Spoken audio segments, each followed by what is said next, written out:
I knocked over the vase again.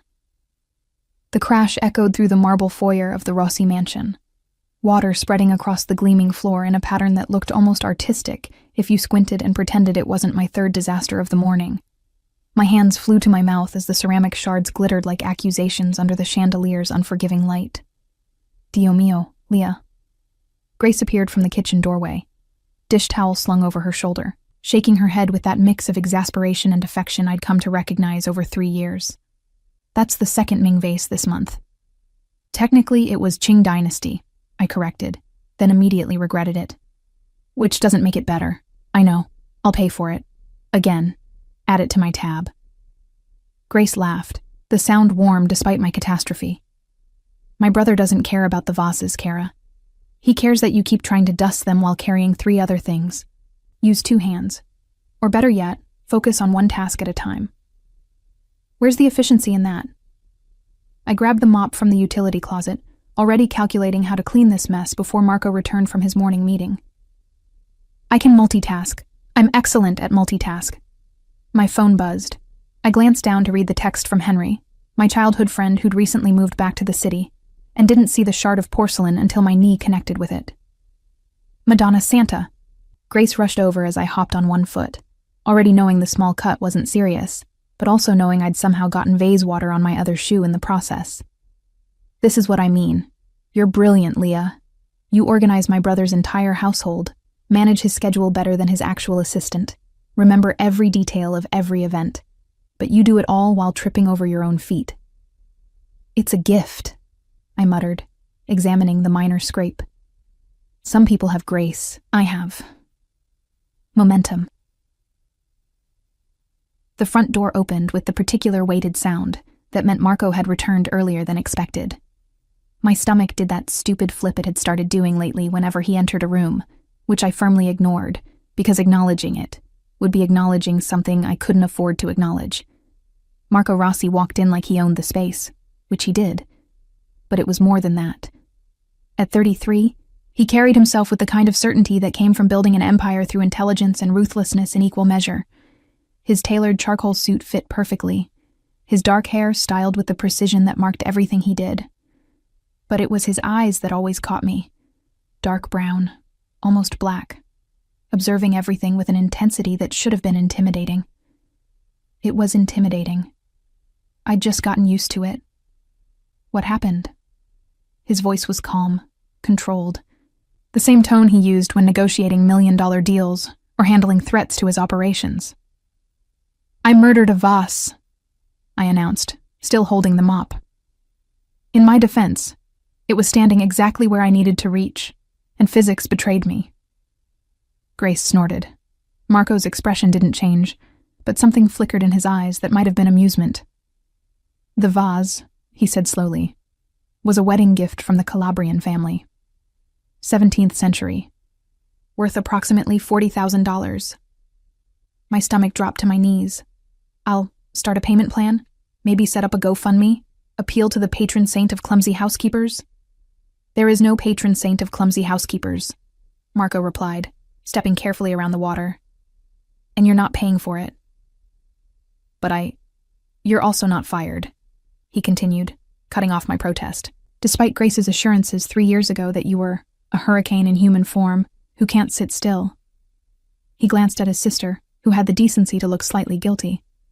She also said you were the most competent, detail-oriented person she'd ever met. Both things appear to be true simultaneously. I opened my mouth, closed it, opened it again. An actual fish would have been more articulate. Marco moved past me toward his office, but paused. Patrick mentioned you called him a muscular broccoli last week, while making his protein shake. Heat flooded my face. I thought he was in the gym. I was talking to Grace. It was a compliment. Broccoli is healthy and... He found it hilarious, Marco interrupted. As did I, when he repeated it during our security briefing. His gaze held mine for a moment longer than necessary. Clean up the vase, Leah. Try not to injure yourself further in the process. He disappeared into his office, leaving me standing in a puddle of my own making, both literal and metaphorical. He likes you, Grace said quietly, mopping up the water I'd somehow forgotten about.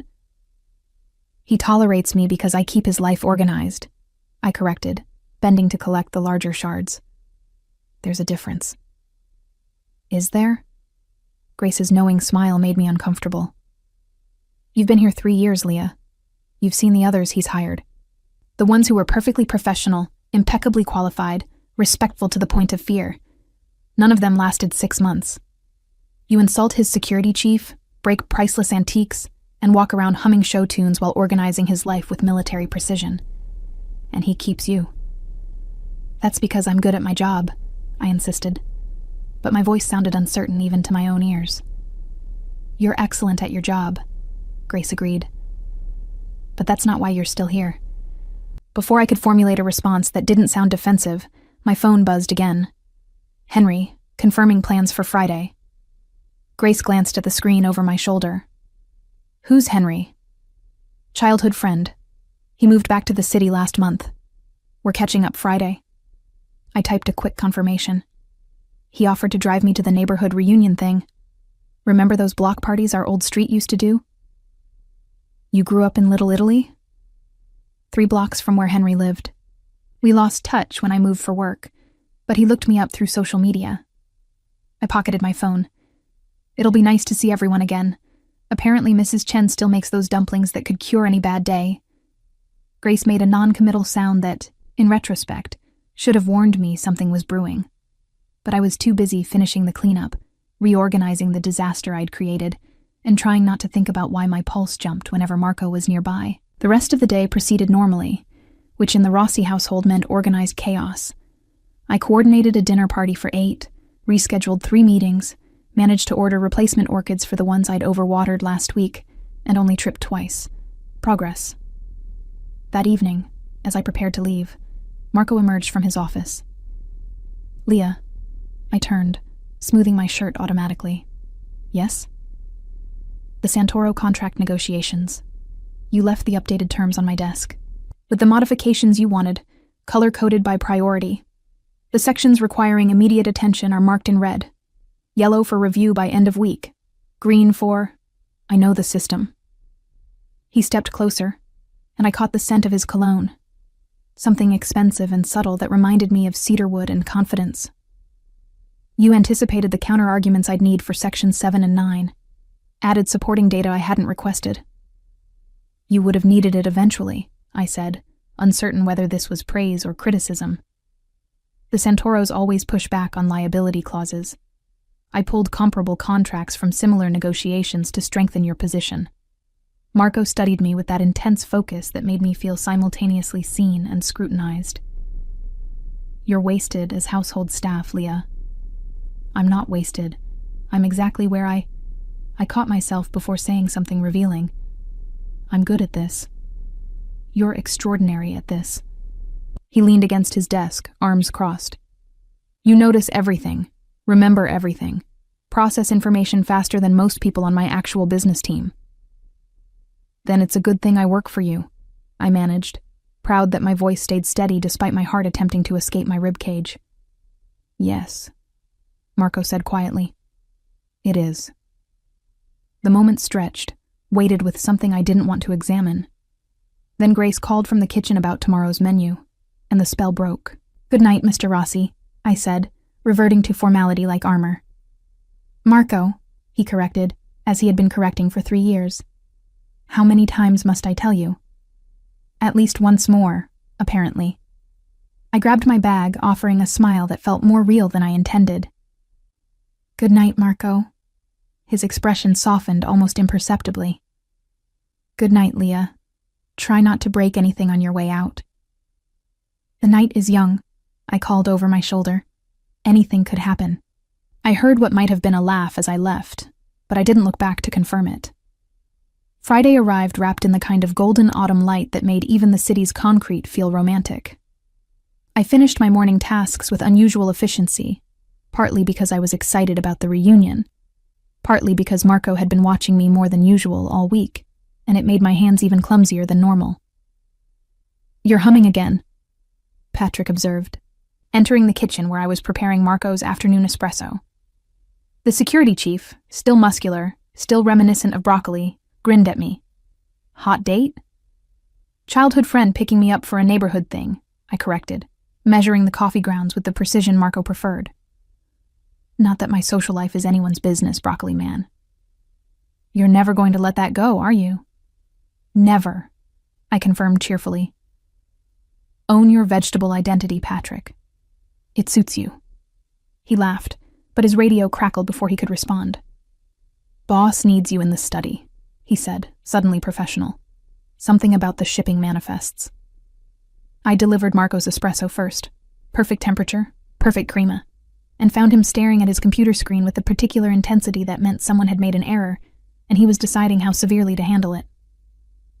The Rotterdam shipment, I said, setting down the cup.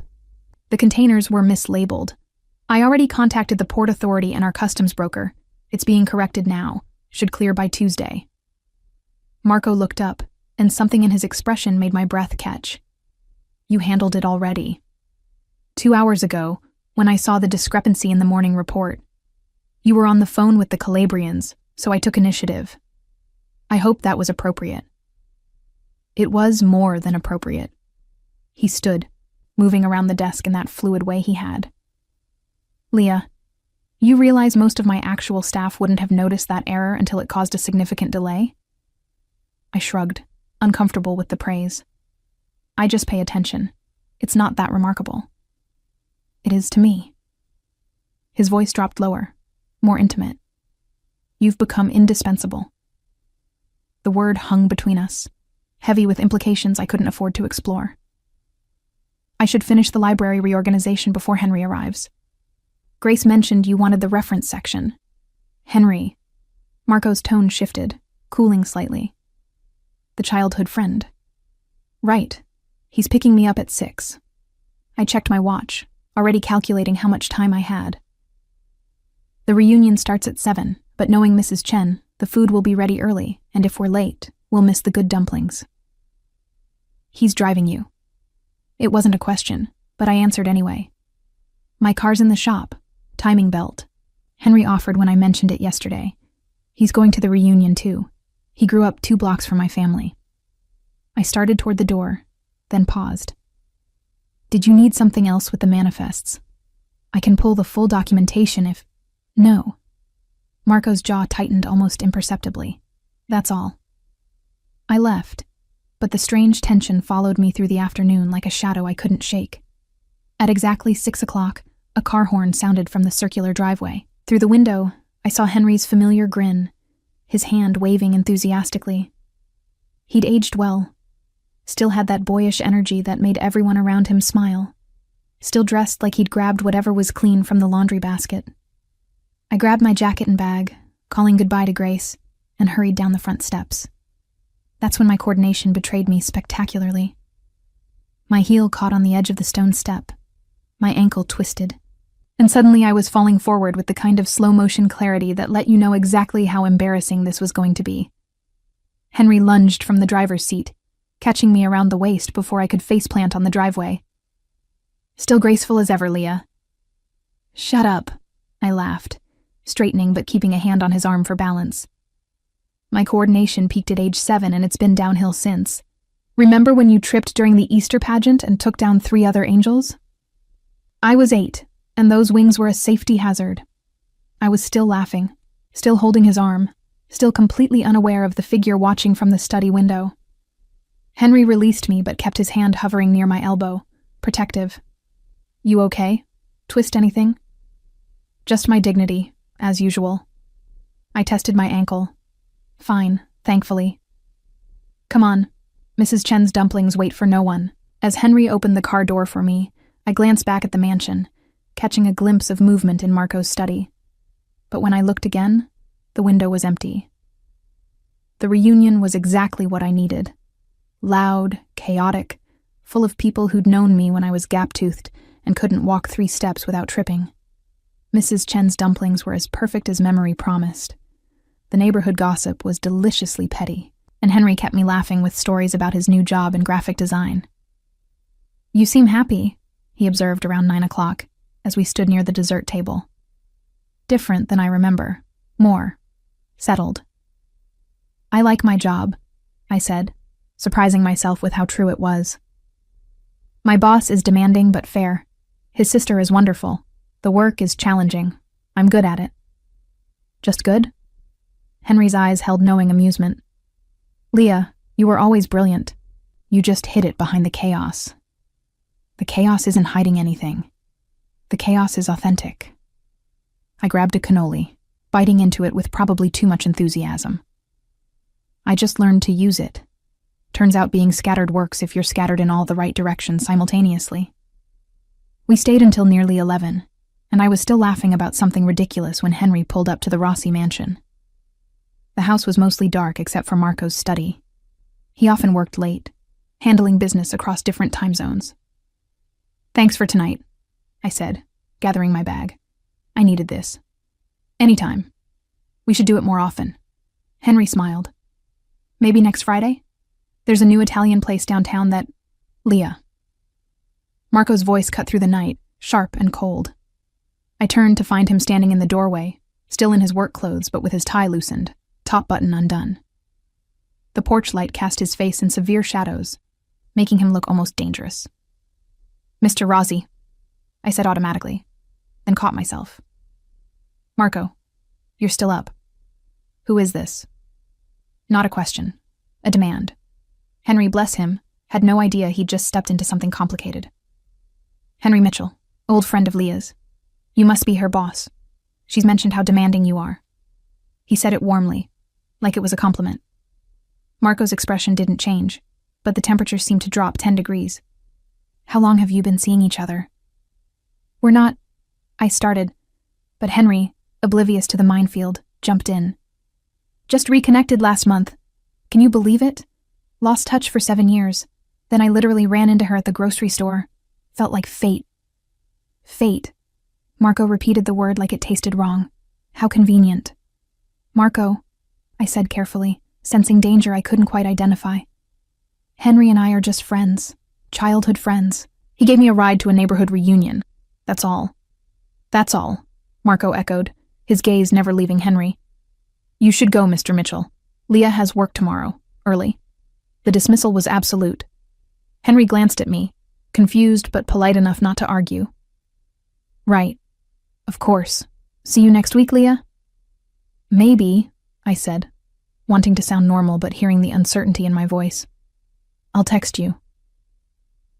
After Henry drove away, I stood on the driveway, staring at Marco, who stared back with an intensity that made my pulse race for entirely wrong reasons. What was that? I demanded, finding my courage. You were incredibly rude. Was I... He descended the steps slowly, each movement controlled. Tell me, Leah, how often has Mr. Mitchell been driving you places, picking you up, taking you to reunions? Tonight was the first time. What is your problem? My problem, Marco said, voice dangerously soft, is that I don't know this man. I don't know his intentions. I don't know if he's safe. He's Henry.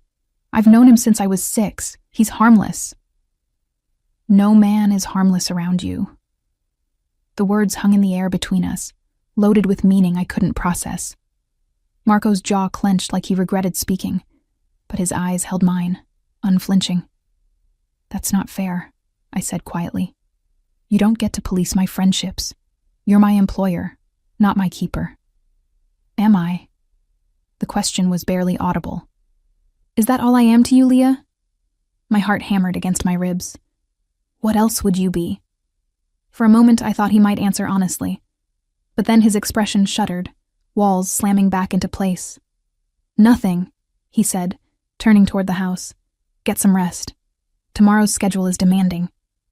I watched him disappear inside, leaving me standing in the driveway, confused and inexplicably hurt by something I couldn't name. Grace found me 10 minutes later, still standing there like an idiot. He saw you, she said simply. Through the study window. Saw Henry catch you. Saw you laughing. Saw the way you touched his arm. So? So my brother, who never loses control, just interrogated your friend like he was a hostile witness. Grace's expression was sympathetic. Leah, Kara, when are you going to admit what's happening here? Nothing's happening, I insisted. He was just being overprotective. You know how he is about security. That wasn't security. Grace squeezed my shoulder. That was jealousy. And if you can't see it, you're not as observant as I thought." She left me with that bomb, and I stood in the darkness, replaying every moment, every glance, every weighted word. Marco Rossi, jealous. Over me. It was impossible. It was absurd. It was, my traitorous heart whispered, exactly what I'd been hoping for without admitting it. The following week passed in a strange, tense dance where Marco and I circled each other like wary combatants who'd forgotten why they were fighting.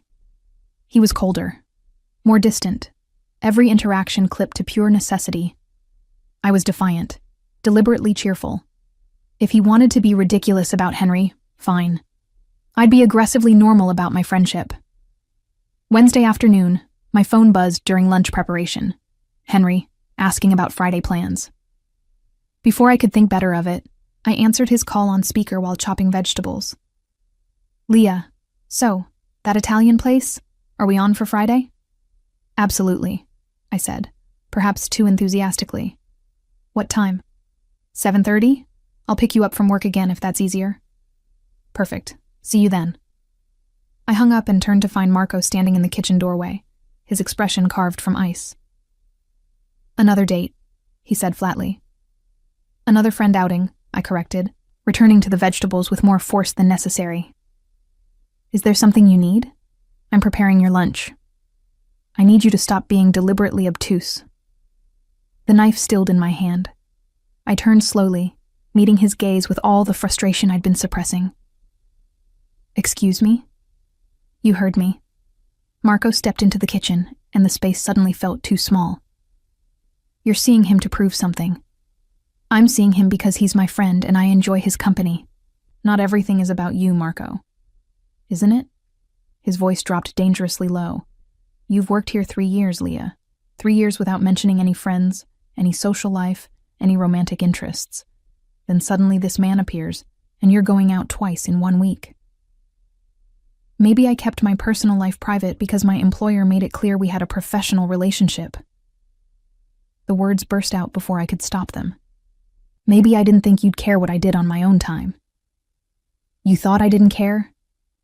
Marco moved closer, his control fraying at the edges. "You honestly believed I didn't notice every time you smiled? Every time you laughed? Every small moment of joy you brought into this house?" My breath caught.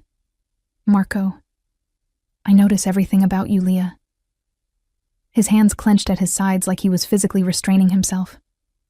"The way you hum when you're concentrating. How you bite your lip when you're worried about making a mistake. The fact that you always triple-check the coffee temperature because you know I'm particular.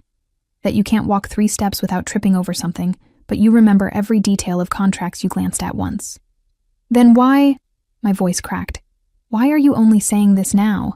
Why only when Henry's involved?" "Because I'm a coward." The admission seemed to cost him. "Because you deserve better than a man whose hands are stained with blood.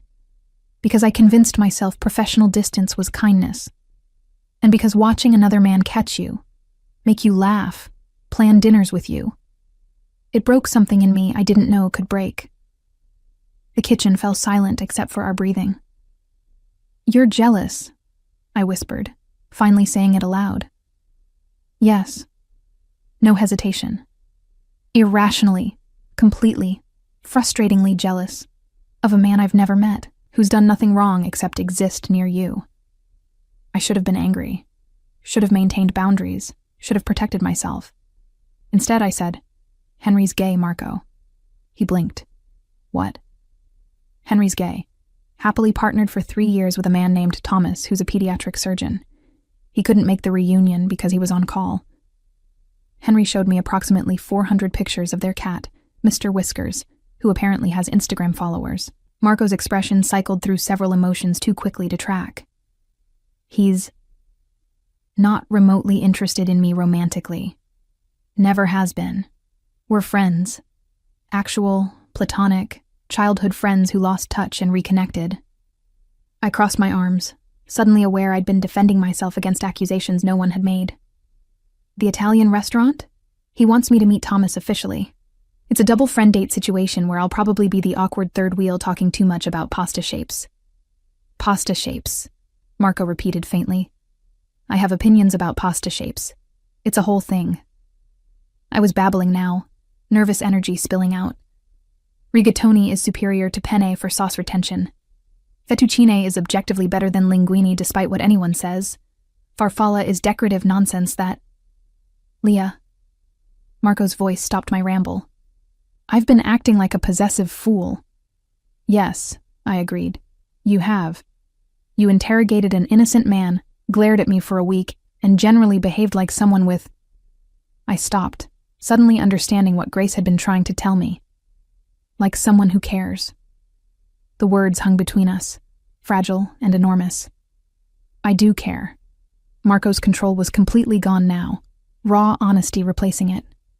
More than I should, more than is appropriate, more than I can rationally explain. He ran a hand through his hair, destroying its perfect styling. You walked into this house 3 years ago, broke a lamp within the first hour, called my accountant mathematically aggressive, and somehow became the center of my entire world. My heart was doing gymnastics. I called Frederick mathematically aggressive because he was. He tried to deduct the flowers as a business expense when they were clearly personal. You were right.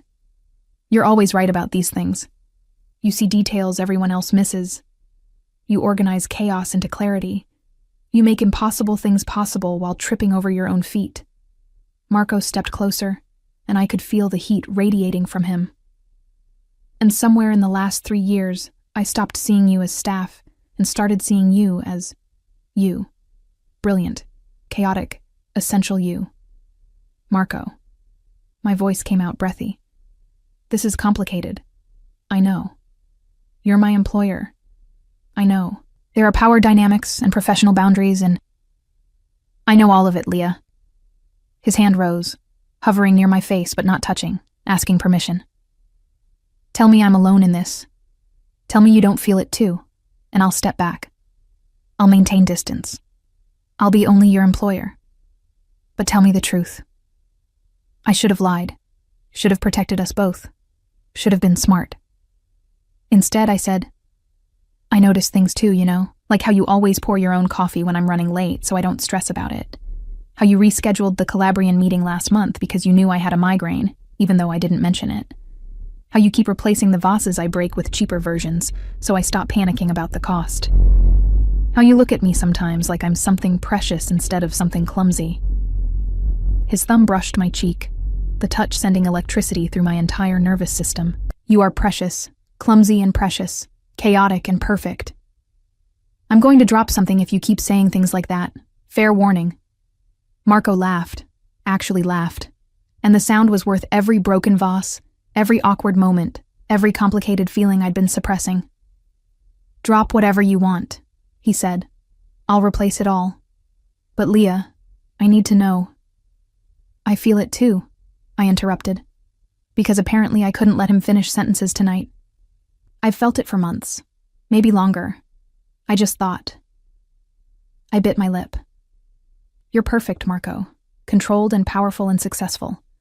I'm the disaster who reorganizes your files while humming show tunes. I never imagined you'd look at me as anything but the hurricane your sister hired. Perfect. He repeated the word with something like wonder. Leah. I haven't felt human in years. I built walls so high I forgot what it felt like to want something beyond power and control. And then you appeared, breaking things and making terrible vegetable-based insults. And suddenly I was human again. Feeling things. Wanting things. His forehead touched mine. Wanting you. This is happening, I whispered. We're actually doing this. Only if you want it. Your choice. Always your choice. I thought about 3 years of carefully maintained professionalism, about power dynamics and appropriate boundaries, about all the rational reasons this was complicated. Then I thought about Marco's rare smiles, about the way he said my name like it mattered, about feeling seen, truly seen, for the first time in my adult life. I want it, I said. I want this. I want you. Even though you're going to drive me crazy with your control issues and I'm going to drive you crazy with my chaos. I'm counting on it. His smile was devastating. Though perhaps we should establish some ground rules. Like what? Like you're not staff anymore. Not really. We need to redefine this relationship properly. Marco's thumb traced my jawline. I'll hire someone else for household management. You'll work with me in the business side if you want. Your organizational skills are wasted on dusting and meal planning. But regardless, we're equals, Leah. In every way that matters. I like dusting, I protested weakly. And meal planning. And organizing your chaos. Then you can continue doing it because you choose to, not because you're employed to. The point is, removing the power imbalance. You've thought about this. I've thought about nothing else for months. He pulled back slightly, his expression serious. I need you to understand what you're accepting, Leah. My world isn't simple. There are dangers, complications, things I'm not proud of. If we do this, you're choosing all of it. I thought about the last 3 years, about the men in suits who visited for meetings, about the careful way Patrick and the security team operated, about things I'd observed and never questioned because they weren't my business. I'm not naive, Marco. I know who you are, what you do. I met his gaze steadily. I choose it anyway. I choose you anyway. The kiss, when it finally came, tasted like espresso and possibility, and 3 years of restrained wanting. His hands cradled my face like I was something breakable, and I gripped his shirt like he might disappear if I let go. When we finally broke apart, both breathing hard, Marco rested his forehead against mine. I'm still going to dinner with Henry on Friday, I said, because he's my friend, and I want to meet Thomas properly and discuss pasta shapes. Marco laughed against my hair. I wouldn't expect anything less, though I reserved the right to be irrationally anxious about it despite knowing better. You can text me obsessively. I'll respond with terrible vegetable puns about whatever we're eating. That's not reassuring. I never promised to be reassuring. I promised to be me. I pulled back to look at him. Chaotic, clumsy, too honest me. That's all I want, Marco said simply. That's all I've ever wanted. Grace found us an hour later, still in the kitchen, talking about everything and nothing, while I finally finished preparing lunch with Marco, watching like I was performing surgery instead of making sandwiches. Finally, Grace said, not even pretending to be surprised. I was beginning to think I'd have to lock you both in a closet. You knew? I asked. Everyone knew, Kara. Everyone except you two. She kissed her brother's cheek. Try not to break her. She's the best thing that's happened to this family in decades. I'm more worried about her breaking things, Marco said dryly, pulling me against his side. Starting with my composure.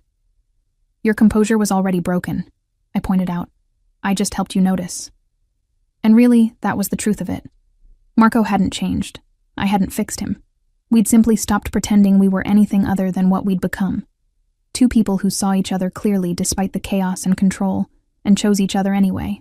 The shift from employer-employee to something infinitely more complicated happened gradually, like watching dawn break, imperceptible, until suddenly everything was illuminated. Monday morning, I arrived at the mansion to find my workspace had been transformed. The small desk in the corner of the kitchen where I'd managed household tasks for 3 years was gone. In its place, nothing. Instead, Grace directed me to the second-floor office adjacent to Marco's study, a room I'd always assumed was storage. It wasn't storage. Floor-to-ceiling windows overlooked the garden. A desk that probably cost more than my car sat positioned to catch natural light.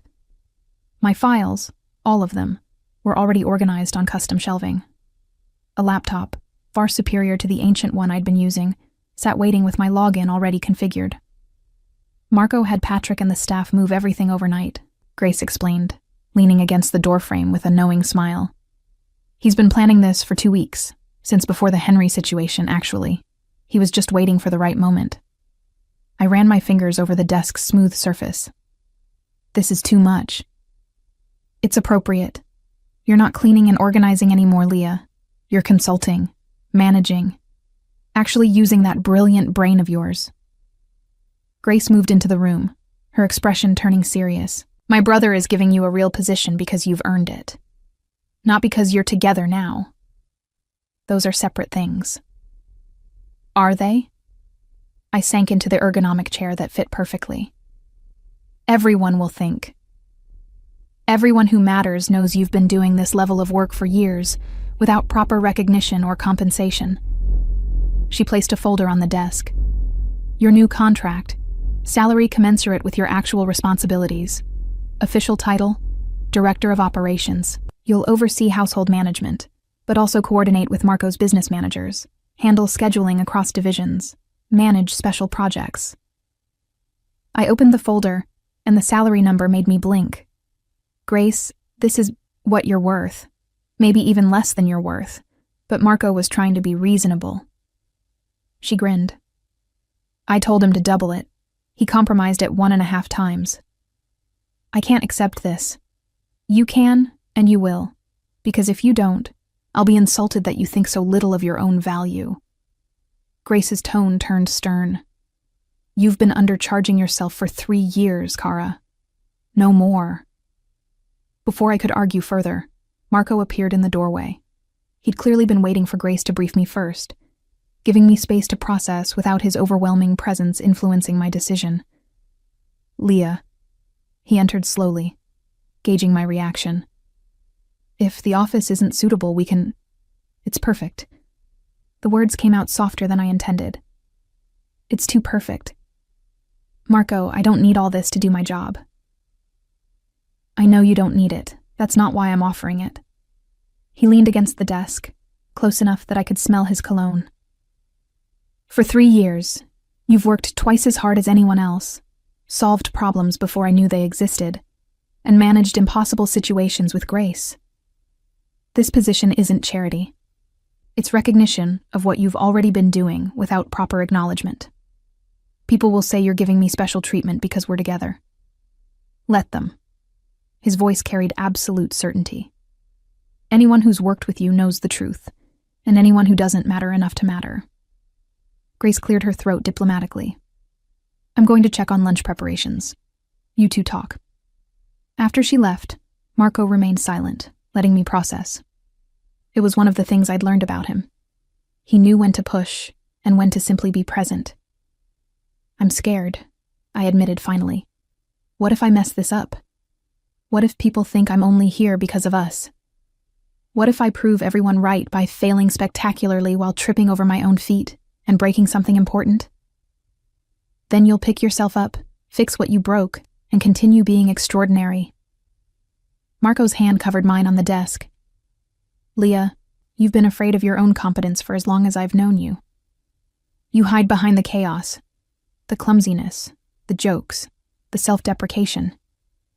But I've watched you negotiate with vendors who intimidate trained professionals. I've seen you reorganize entire filing systems that financial experts couldn't navigate. You defused a confrontation with the Calabrian family's accountant, using nothing but logic and charm. I told him his spreadsheet formatting was criminally inefficient and suggested he use color coding, I muttered. He laughed and agreed to the revised terms. Exactly. You have a gift for seeing through pretense to the actual problem, for finding solutions others miss because they're too busy protecting their egos. His thumb traced circles on my wrist. Stop hiding. Be brilliant openly. Let people see what I've seen for years. I wanted to argue, to list all the reasons this was too much, too fast, too complicated. Instead, I asked, what's my first project? Marco's smile was worth the leap of faith. The Santoro contract negotiations. They're stalling on the Northwestern Territory Division. I need fresh perspective. Someone who can see patterns I'm too close to notice. The Northwestern Territory Division is stalling because they're not actually negotiating in good faith, I said immediately, pulling up the files I'd memorized months ago. They're running out the clock until the Delgado family completes their harbor acquisition. Once that's done, the Santoros think they'll have better leverage. But the Delgado timeline is delayed by at least 6 weeks due to environmental permits. If you apply pressure now, the Santoros will fold rather than wait. Marco stared at me. How did you know about the Delgado permits? I read the regional development reports you get weekly. The harbor project requires Coastal Commission approval, which is delayed pending ecological surveys. It's in the footnotes of the March briefing, page 17, second paragraph. I pulled up the document to verify. See? Right there. 6 to 8 week delay. Possibly longer if the survey finds anything problematic. You read my regional development reports. I read all your reports. How else would I know what you might need? I looked up from the screen to find him watching me with an expression I couldn't quite decipher. What? I'm reconsidering your salary. It should definitely be higher. Marco, I'm serious. Leah, my business advisors missed that connection. My negotiation team didn't make that link. You saw it because you read footnotes in briefings most people skim. It's not that impressive. I just pay attention. It's incredibly impressive. And it's exactly why you belong in this office, with this title, doing this work. He stood, pulling me to my feet. One condition, though. What? You still organize the household schedule. Grace and I are lost without your system. I laughed. That wasn't in the contract. Consider it a bonus responsibility, though we're paying you extra for it now. You're impossible. I'm in love with you. The words came out casual, like he'd been saying them for years instead of for the first time. That tends to make people do impossible things. My breath caught. Marco, too soon? He didn't look worried. I can take it back. Pretend I said something less dramatic. Perhaps I'm quite fond of you, or you're growing on me like an affectionate fungus. Affectionate fungus? I panicked. You make me panic. It's your fault. He pulled me closer, his hands settling at my waist. But the sentiment stands. I love you, Leah.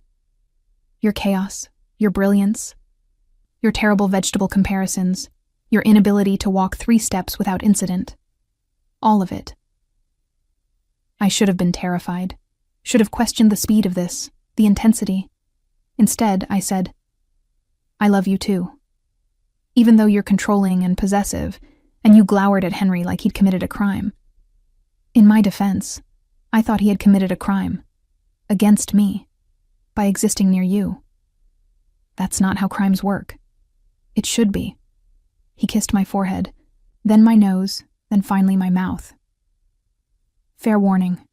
I'm going to be terrible at this, at being open, at not defaulting to control when I'm worried about your safety, at accepting that you're capable of handling situations without my interference. And I'm going to be terrible at being organized while not breaking things, at accepting help without arguing, at remembering that I'm allowed to be confident instead of self-deprecating. I leaned into him. We'll be disasters together, my favorite kind of disaster. The intercom on my new desk buzzed. Apparently it was connected to Marco's study. Patrick's voice crackled through. Boss, the Santoro lawyer is online too. Should I tell him you're busy? Marco looked at me, eyebrows raised. What do I tell him? Tell him the Northwestern Territory terms are non-negotiable, but you're willing to discuss the harbor access clauses if they commit by end of week. Mention you're aware of regional developments that might affect their timeline. Let him infer you know about the Delgado delay without stating it outright. That's my line? That's your leverage. Make them think you know more than you do, which you do now, because I told you. I shooed him toward his office. Go negotiate. I have work to do. Apparently I'm director of operations now. Very important. Much responsibility. Leah, I turned back. Thank you, Marco said simply, for seeing me, for choosing this, for being exactly who you are. Thank you for building me an office so I'd stop organizing your life from a kitchen corner like some kind of domestic wizard. Domestic wizard. He shook his head, smiling. I'll add that to your official title. After he left, I sat in my new chair, in my new office with my new title and impossible salary, and felt something unfamiliar settle in my chest. Not happiness exactly. Something bigger, something that felt like belonging. Grace appeared in the doorway with espresso. Perfect temperature, perfect crema. Welcome to the family business, Kara, she said. Try not to reorganize us out of existence. No promises, I replied, already pulling up the Santoro files with renewed purpose. But I'll try to give you warning before I revolutionize everything. That's all anyone can ask. Through the wall, I could hear Marco's voice, measured and confident as he delivered the negotiation terms I'd outlined. When he reached the part about regional developments, he paused, I imagined him smiling, and then deployed the leverage with perfect precision. I opened my laptop and got to work, feeling more myself than I had in years. Clumsy, brilliant, chaotic, essential me, finally in exactly the right place. 3 weeks into our new reality, I discovered that loving Marco Rossi meant accepting two contradictory truths simultaneously. He trusted me completely with his business operations, and he trusted no one completely with my safety. "You're doing it again," I said, without looking up from the logistics report I was reviewing. "I can feel you hovering." "I'm not hovering." Patrick's voice came from the doorway of my office. "I'm providing security oversight. You've been standing there for 10 minutes watching me type. That's hovering." I turned to face him, arms crossed. "Marco sent you, didn't he?" "Boss wants to ensure the office is secure. New protocols since you've taken on more visible responsibilities." Patrick had the decency to look slightly guilty. "You're handling sensitive information now. Contract details, negotiation strategies, financial projections. That makes you a potential target for people who'd like to undermine the family's operations." "I've been handling sensitive information for 3 years. What's actually changed?" "Now people know you're handling it. There's a difference between being invisible staff and being officially positioned as the director of operations." He moved into the room, his expression serious. "Leah, you're not just Marco's girlfriend. You're becoming a strategic asset to the organization. That changes your risk profile." I wanted to argue, but he wasn't wrong. In the past 3 weeks, I'd attended 2 negotiation meetings, consulted on 4 major contracts, and somehow become the person other department heads contacted when they needed clarity on Marco's priorities. My visibility had increased exponentially. "Fine. Hover discreetly." I returned to the report. "But if you start commenting on my typing speed, we're going to have words." "Your typing speed is impressive. 78 words per minute with minimal errors." "Patrick, just stating facts." He grinned. "Boss also wants me to accompany you to your lunch with Henry and Thomas tomorrow. Security precaution." I sighed. Of course he does. The lunch in question had been rescheduled twice due to conflicting schedules, and I was genuinely excited to finally meet Henry's partner properly. But Marco had been increasingly anxious about it, despite now knowing Henry posed zero romantic threat. "It's not about Henry," Marco had explained the previous evening as we reviewed contracts in his study. "It's about you being in public spaces without security, establishing patterns that people could track, being vulnerable. I'm having lunch with friends, not conducting espionage. To anyone watching, you're now a known associate of the Rossi family. That alone makes you interesting." His hand had found mine across the desk. "I'm not trying to control you, Leah. I'm trying to protect you from dangers you haven't encountered yet because I've kept them away from you." Now, facing Patrick's protective stance, I understood Marco's concern wasn't about jealousy. It was about a world I was only beginning to fully understand. "Okay," I said finally. "You can come to lunch. But you're sitting at a separate table and pretending not to know us." I refused to introduce my security detail to Henry like it's normal. It is normal. For this life. It's not normal for me. Not yet. I saved the report and stood. "I need time to adjust to being someone who needs protecting. Give me that at least." Patrick's expression softened. "Boss said you'd resist. Also said to tell you that resistance is pointless because he's already arranged security whether you agree or not. But he'd prefer you to agree, so you don't spend energy fighting something designed to keep you safe." "He said that exactly?" I'm paraphrasing. He actually said, "Tell her I love her stubbornness, but I love her safety more. And if she argues, remind her she once insisted I wear a seatbelt in my own car, because statistics matter." I laughed despite myself. That's more accurate. "So we agree? I accompany you tomorrow, discreet but present?" "We agree. But Patrick?" I met his gaze. "Thank you for taking this seriously, for understanding I'm not just." I gestured vaguely. "Whatever people think I am." "Your family," Patrick said simply. "Grace adores you. Marco loves you. That makes you one of us. We protect our own." The words settled something anxious in my chest. Family. Not just Marco's girlfriend or the director of operations, but actually part of this complicated, dangerous, fiercely loyal unit. That evening, I found Marco in his study, staring at security protocols with the kind of intensity usually reserved for hostile takeovers. "Patrick told me about tomorrow," I said, closing the door behind me. Thank you for caring enough to worry. But Marco, you can't bubble wrap me forever. I can try. He didn't look up from the documents. These are threat assessments from the last 6 months. 3 separate attempts to gather information about my operations through indirect approaches. One tried to bribe a vendor, another posed as a journalist. The third approached Grace at a charity event. I moved behind him, reading over his shoulder. None of them succeeded. Because we were vigilant. Because we anticipated threats. Because we maintained security protocols even when they seemed excessive. He finally turned to face me. I'm not trying to control you, Leah. I'm trying to ensure you're still here next week, next month, next year. That I don't lose you because I was too concerned about seeming overbearing to implement proper protection. You won't lose me. I knelt beside his chair, taking his hands. But you need to trust that I'm not as fragile as you fear. I've survived 25 years of spectacular clumsiness. I can survive being loved by you. It's not the same thing. Isn't it? You're worried I'll get hurt because of who you are. I'm worried I'll break something important in your life because of who I am. We're both afraid of our own natures damaging the other person. I squeezed his hands. But Marco, I choose this. The security concerns, the complications, the visibility. I choose all of it because I choose you. His thumb traced my cheekbone.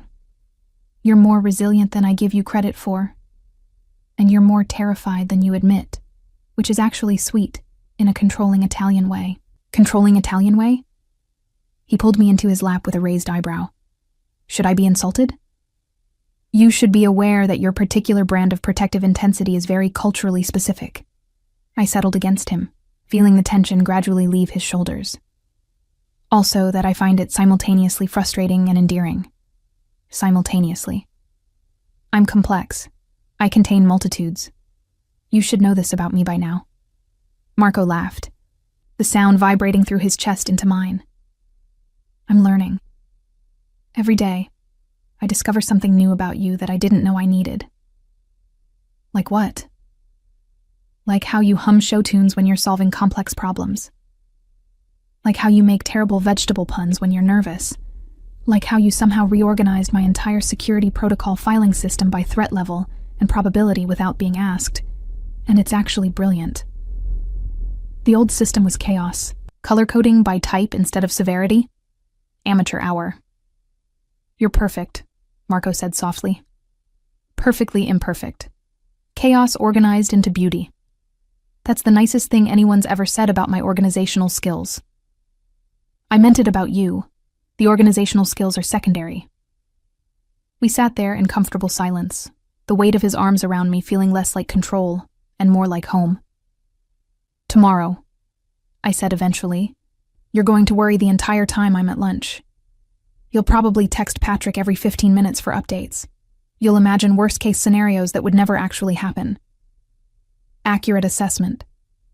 And I'm going to go anyway, have a lovely meal with my friends, discuss pasta shapes and probably embarrass myself at least twice. And then I'll come home to you, safe and sound, and you'll realize your worry was disproportionate to the actual danger. Also accurate, though I reserve the right to worry regardless. Deal. I kissed him softly. But Marco, at some point, you're going to have to trust that love doesn't make me weaker. It makes me more careful. Because now I have something to come back to. His arms tightened around me. When did you become so wise? I've always been wise. I just hid it behind the clumsiness. I pulled back to look at him properly. Stop underestimating the disaster girlfriend. She's more capable than she appears. The disaster girlfriend, Marco repeated with amusement. Is that your official title now? Director of Operations and Disaster Girlfriend. It has a nice ring to it. It truly doesn't. Too late. I'm having business cards made. The next day, lunch with Henry and Thomas went perfectly. No threats materialized. No dangerous situations emerged. And I only spilled water once. On myself, naturally. Patrick sat 3 tables away, somehow managing to look both intimidating and invisible simultaneously. Thomas was delightful. Warm, funny, exactly as wonderful as Henry had described. They told stories about their cat, Mr. Whiskers, with the kind of affection that made my heart happy. Henry asked about work without prying into specifics, respecting boundaries he probably didn't fully understand but recognized as necessary. "You seem settled," Henry observed as we finished dessert. "Happier than I've seen you in years." "I am," I said honestly. "It's complicated and sometimes overwhelming, but it's real. And right." "Good." He squeezed my hand across the table. "You deserve real and right, Leah. Even if it comes with security details at separate tables." "You noticed." "Hard not to, but I get it. Marco's world comes with precautions." Henry smiled. "As long as you're choosing it freely, that's what matters."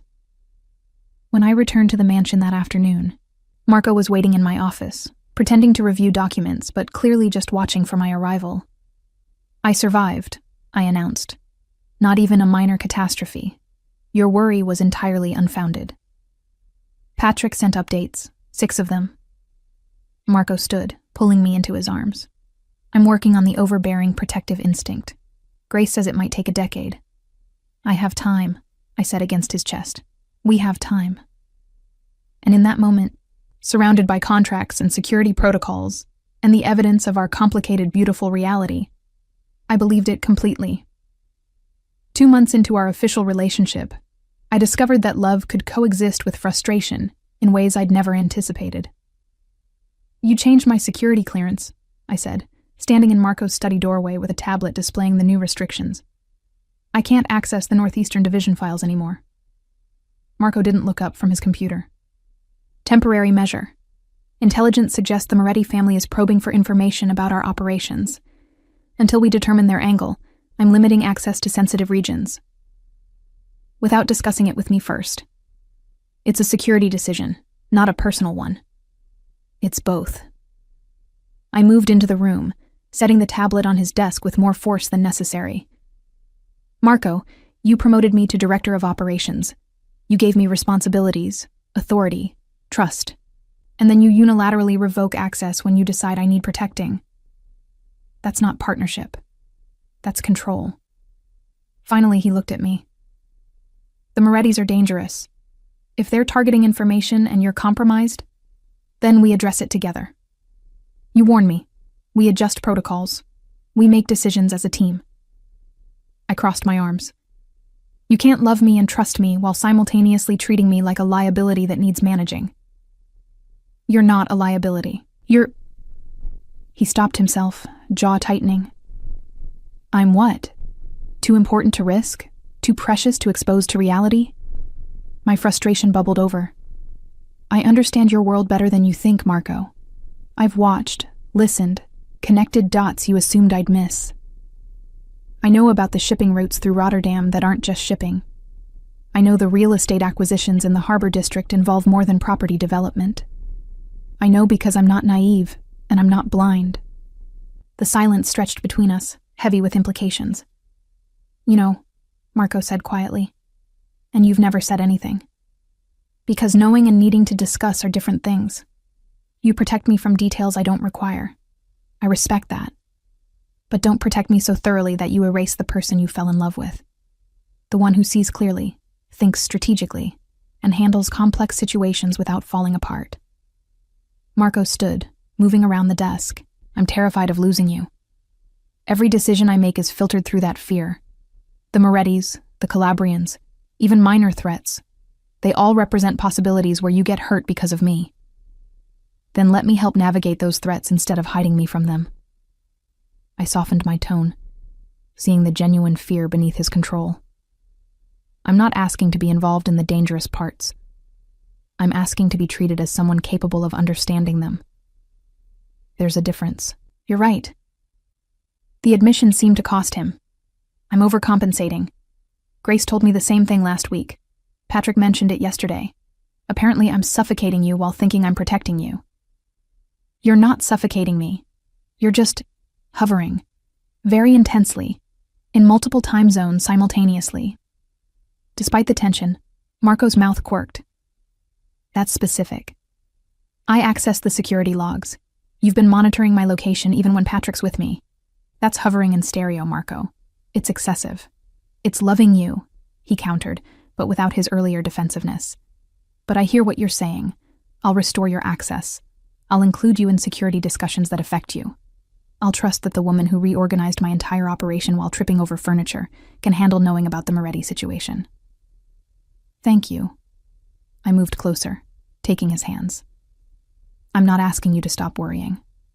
Worry all you want. Just don't let worry turn into control disguised as protection. Noted. Though you should know the Moretti situation is actually concerning, not manufactured danger to justify my behavior. Real, strategic probing into our northeastern operations. Then brief me properly. Tell me what to watch for, what information they're likely seeking, how I can help, instead of being a weakness to guard. Over the next hour, Marco laid out the situation with complete honesty. The Morettis wanted territory they'd lost in a negotiation years ago. They were gathering intelligence on current operations, looking for leverage points. My access to comprehensive files made me a potential target, not for physical harm, but for social engineering or information extraction. They might approach me, I said, processing. Pose as vendors, clients, friendly contacts trying to gather details. Exactly. Which is why I wanted to limit your access. Less information means less value as a target. But it also means less ability to recognize when I'm being targeted. I pulled up the Northeastern Division files he'd restored. If I don't know what's sensitive, I can't protect it properly. Better to know everything and be alert than know nothing and be vulnerable through ignorance. Again, you're right. I'm learning that your instincts for strategy are usually better than my instincts for protection. They're different instincts, I corrected. Both valuable. We just need to use them together instead of in opposition. The Moretti threat materialized 3 days later, exactly as we'd anticipated, but from an unexpected angle. I was reviewing vendor contracts when my phone rang. Unknown number, which I normally didn't answer. But given current circumstances, I put it on speaker with Patrick present. Miss Walker, this is Thomas Santoro, Regional Development Coordinator. The voice was smooth, professional. I'm calling regarding the harbor project consultation we discussed. We hadn't discussed any harbor project. This was the probe. I caught Patrick's eye, keeping my voice casual. I'm sorry, Mr. Santoro. I think you have the wrong person. I'm not involved in harbor developments. Oh? My apologies. I was told you were Director of Operations for Rossi Holdings. The harbor project intersects with several of your managed territories. Classic fishing technique. Provide general information, see what details the target volunteers. I manage operational logistics, not regional development. You'd want to speak with our property acquisition team. I kept my tone helpful but vague. I can transfer you to that department if you'd like. No need. Perhaps I was misinformed. A pause.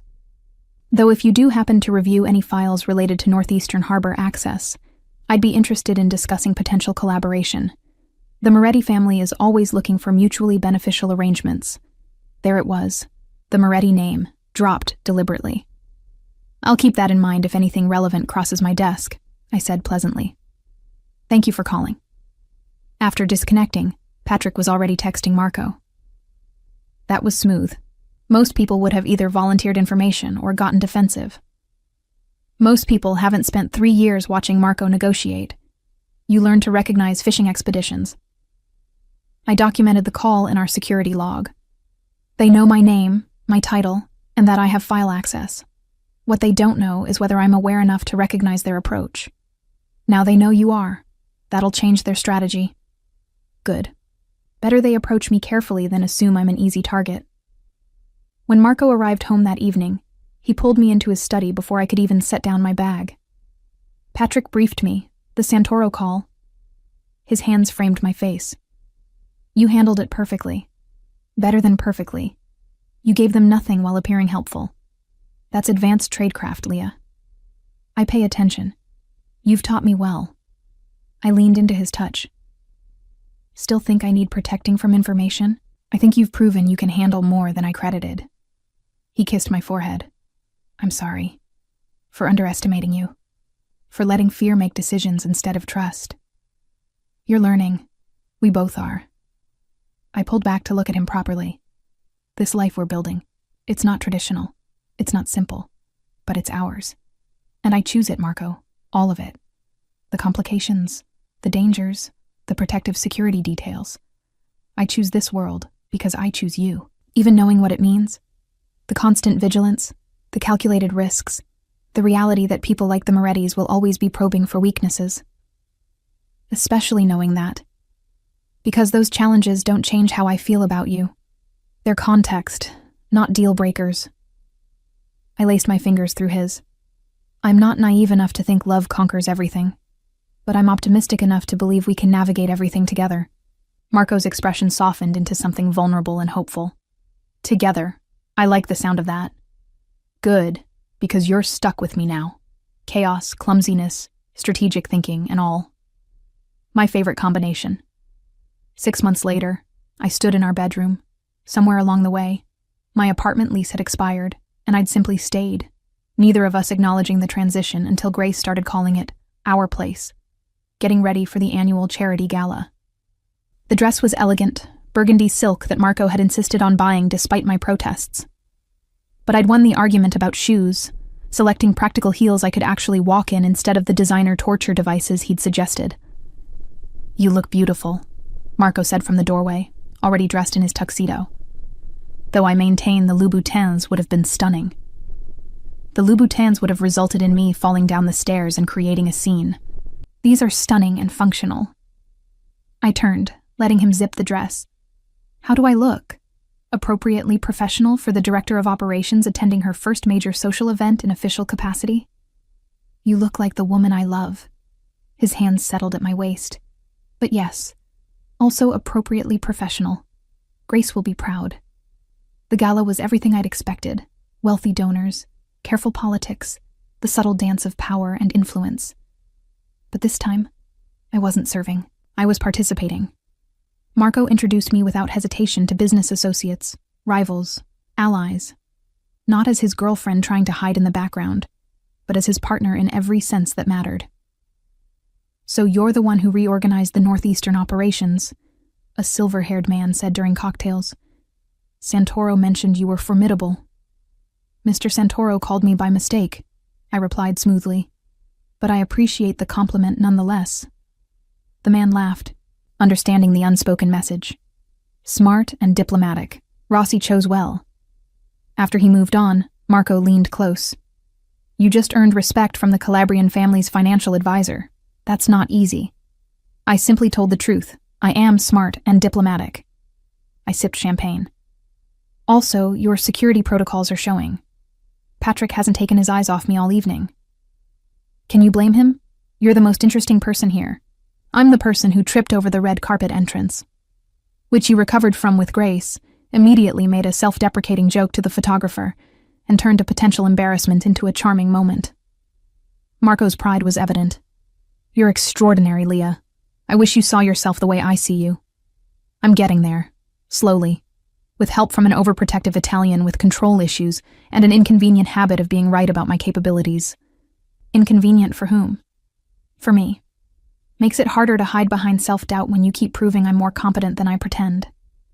We danced later, surrounded by the same wealthy elite I'd once served. The difference was surreal. Same venue, different perspective. Then, I'd been invisible. Now, I was seen. What are you thinking? Marco asked, sensing my contemplative mood. That a year ago, I was delivering desserts to this hotel through the service entrance. Now I'm dancing in the ballroom with the man who owns it. I met his eyes. It's strange and wonderful and slightly terrifying. Regrets? None. Questions, yes. Doubts about whether I belong here occasionally. But regrets? Never. I rested my head against his shoulder. You gave me a chance to be more than I thought possible. This life, this work, this partnership, it's everything I didn't know I wanted. You gave me something too, Marco said quietly.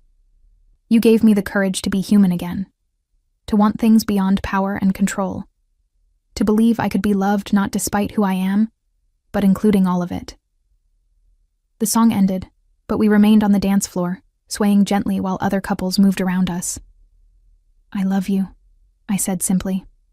Your control issues, your protective instincts, your terrible habit of monitoring my location across multiple platforms. All of it. I love you too. Your chaos, your brilliance, your inability to walk without incident, your spectacular vegetable-based insults, and your capacity to reorganize my entire world while humming show tunes. We're ridiculous. We're perfect. And standing there in the ballroom where our complicated story had begun, surrounded by the life we were building together, I believed him completely. We were chaos and control, finding balance, disaster and precision, creating harmony. Two people who'd learned that love isn't about being perfect. It's about being perfectly imperfect together.